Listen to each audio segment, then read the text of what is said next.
তীব্র গরমে অতিষ্ঠ হয়ে উঠেছে রাজধানী সহ দেশের বিভিন্ন অঞ্চলের জনজীবন। ঢাকায় তাপমাত্রা এখনও অতীতের সর্বোচ্চ রেকর্ড না ছুঁলেও ভ্যাপসা আবহাওয়া ও বাতাসে অতিরিক্ত জলীয় বাষ্পের কারণে মানুষের কাছে গরমের অনুভূতি অনেক বেশি তীব্র হয়ে উঠেছে।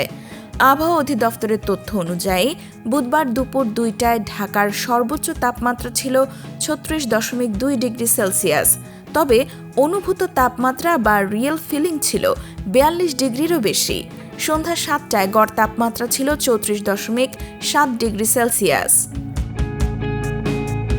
এই পরিস্থিতিতে বাইরে বের হওয়া মানুষের জন্য কষ্টকর হয়ে উঠেছে। রাস্তাঘাটে বের হলেই তীব্র উত্তাপ অনুভূত হচ্ছে। ঘামে ভিজে যাচ্ছে শরীর, কিন্তু স্বস্তি মিলছে না।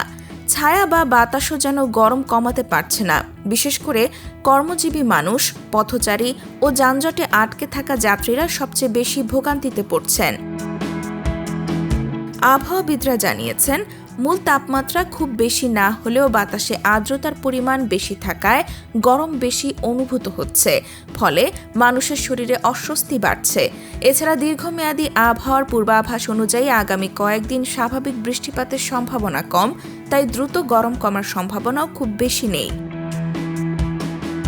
ঈদের সময় বৃষ্টি হবে কিনা এমন প্রশ্নে আবহাওয়াবিদরা জানিয়েছেন, এখনই নির্দিষ্ট কোনো তারিখ নিয়ে নিশ্চিত পূর্বাভাস দেওয়া সম্ভব নয়।